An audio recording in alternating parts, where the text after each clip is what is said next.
से भगवान की जय।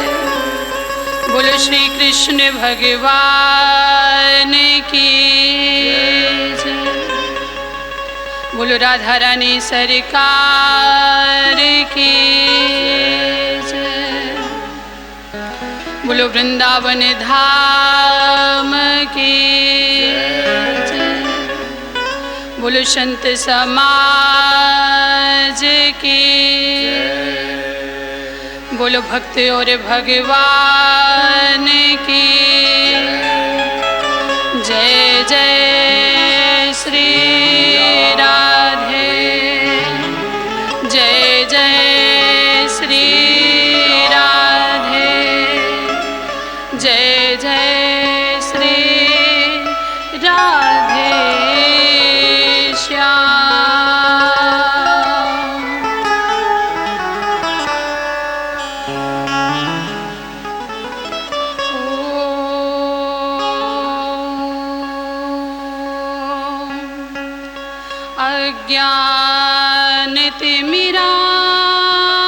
अज्ञानतिमिरान्धस्य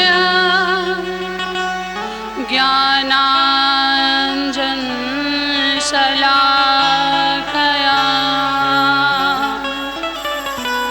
चक्षुरुन्मीलितं येन तस्मै श्री गुरुवे नमः। तस्मै श्री गुरुवे नमः।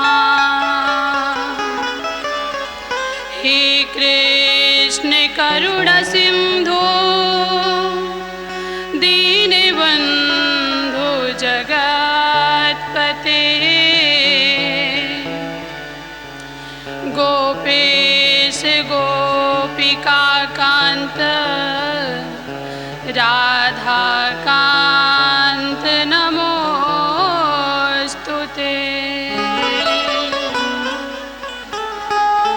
जो सुमिरत सिद्धि होई गणनायक कविवर बदन। जो सुमिरत सिद्धि होई गणनायक कविवर बदन।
कृष्ण भगवान की जय।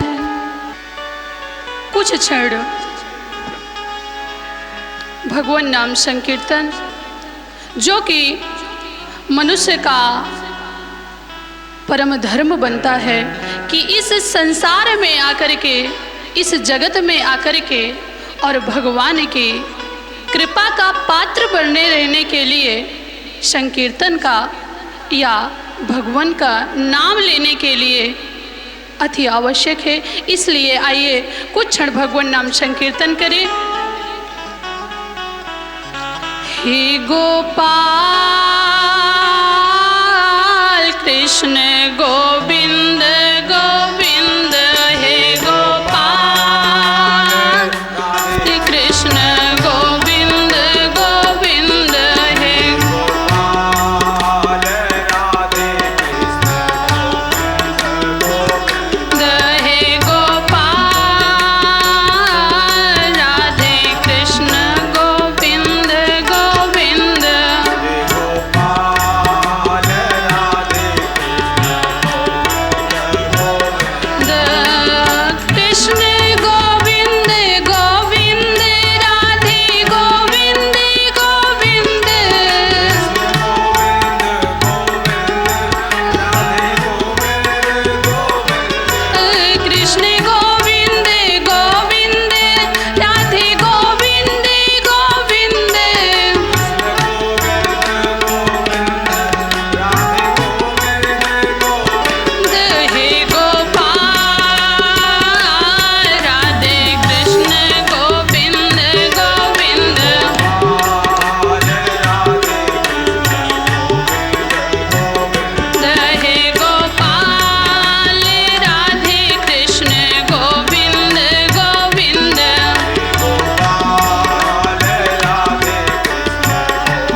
अज्ञानतिमिरान्धस्य।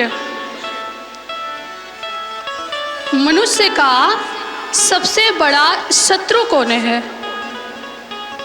ओम अज्ञान, अर्थात मंगलाचरण में जो प्रथम श्लोक का उच्चारण किया गया, अर्थात अज्ञानता से कि मनुष्य का सबसे बड़ा शत्रु कौन होता है। तो काम, क्रोध, लोभ, मोह, ईर्ष्या ये मनुष्य के सबसे बड़े शत्रु हैं। लेकिन अब सवाल तो यही खड़ा होता है कि अर्थात ये शत्रु आते कहाँ से हैं, इनका आगमन कहाँ से होता है, इनका दरवाजा कहाँ से खुला हुआ है। इनका दरवाजा जो है ना वह है अज्ञानता।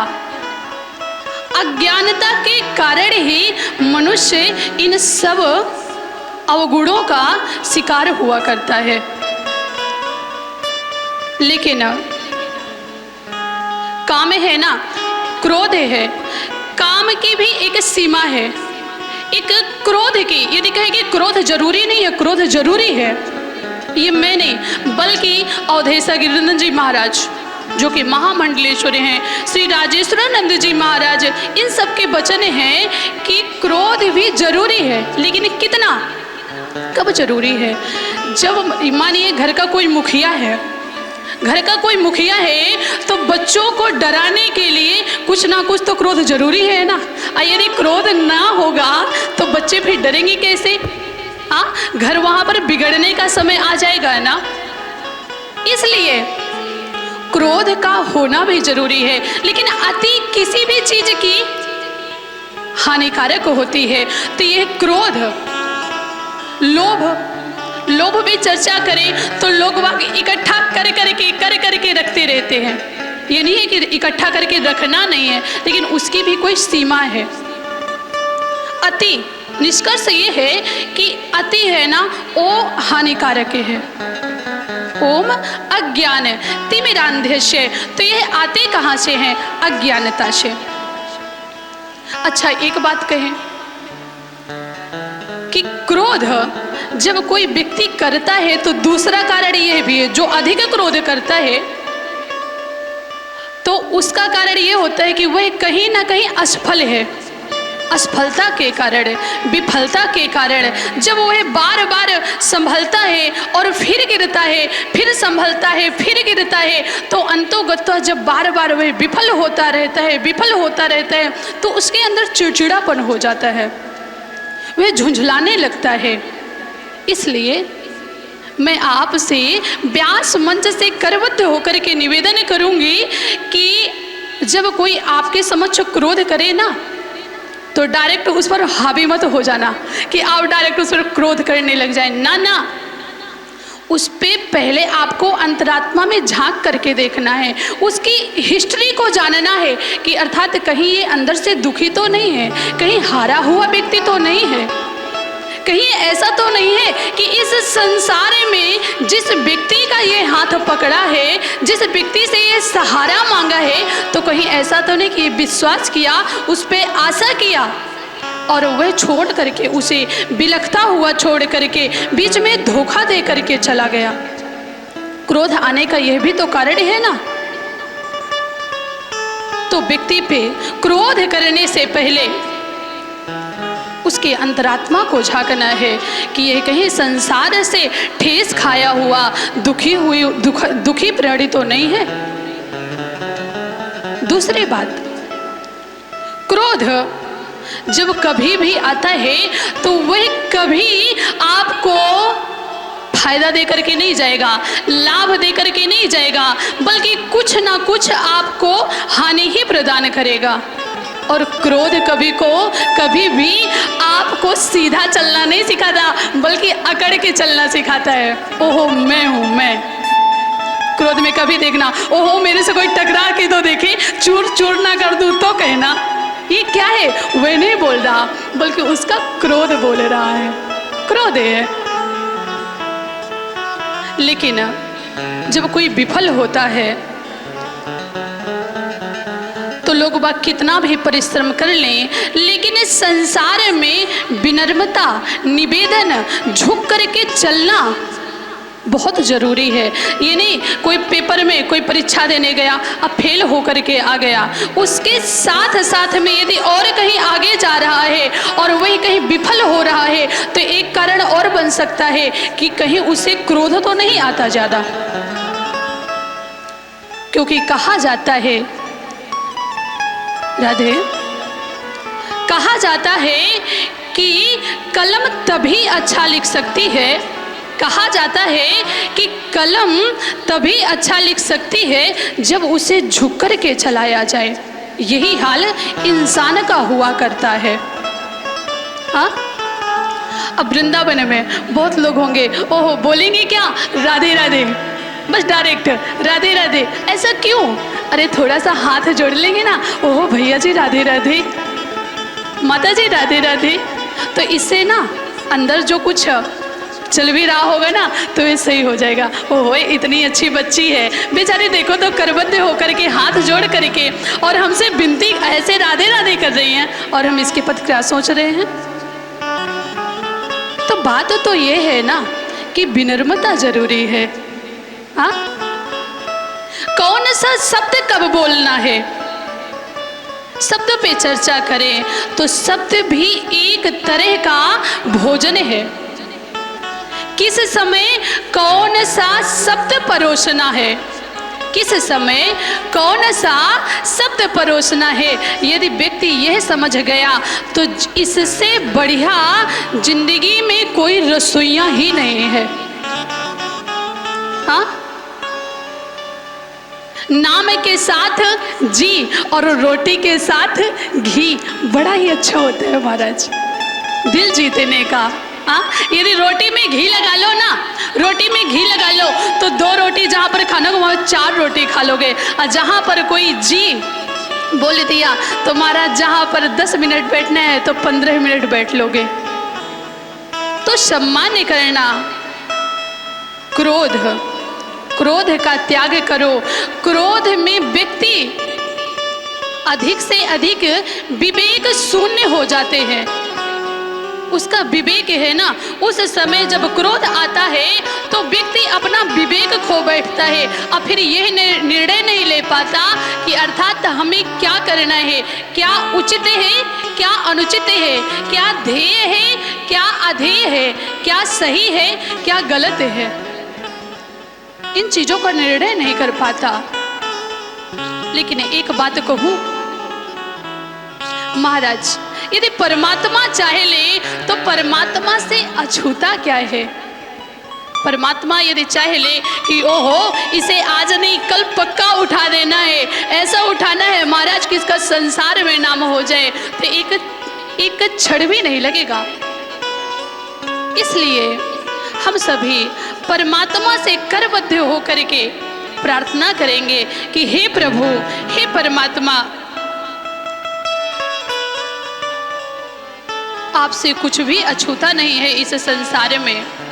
हमें इतनी शक्ति प्रदान करो कि ताकि हम स्वयं सही निर्णय ले सके और साथ ही साथ हमसे जो जुड़े उन्हें भी हम सन्मार्ग दिखा सकें, अर्थात अच्छा मार्ग दिखा सकें। तो परमात्मा से आइए हम समस्त श्रोतागण जितने भी पंडाल में विराजमान हैं, समस्त श्रोतागण विनती करेंगे, कहेंगे क्या,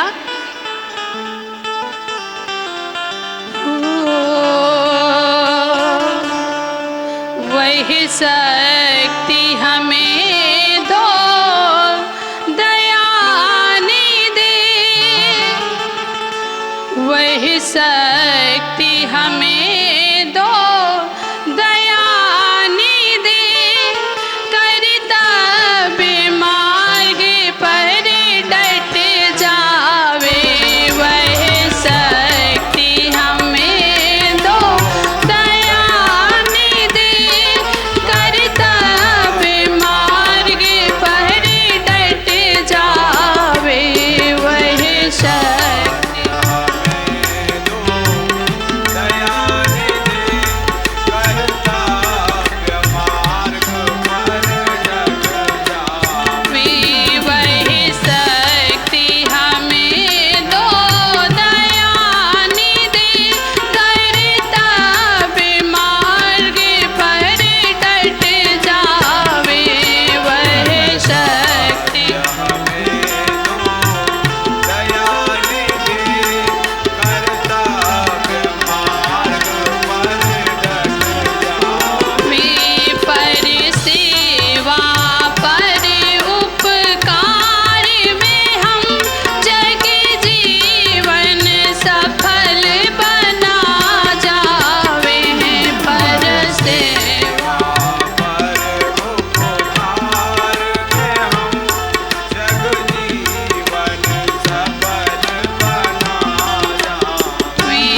की जय। वह शक्ति हमें दो दयाने दे, कर्तव्य मार्ग पर डट जावें, पर सेवा पर उपकार में हम जग जीवन सफल बना जावे। पर सेवा, हे प्रभु वह हमें शक्ति प्रदान करो, वह बुद्धि प्रदान करो, वह ज्ञान प्रदान करो, जिससे हम दूसरे को सही रास्ता दिखा सके, स्वयं सही रास्ते पर चल सके और साथ ही साथ दूसरे का दर्द मिटा सके। और जानते हो महाराज, दूसरे का दर्द मिटाना, अपने दर्द में रोना कोई बड़ी बात नहीं है, लेकिन जब दूसरे के दर्द को समझ लो ना, तो समझिए कि फिर वह इंसान इंसान नहीं रहा, वह प्राणी प्राणी नहीं रहा, वह आदमी आदमी नहीं रहा, वह तो एक परमात्मा का अंश है ना। कौन कौन? वह प्राणी जो दूसरे का दर्द समझ रहा है। और रामचरितमानस में वर्णन भी किया गया है, कहा जाता है, पर ही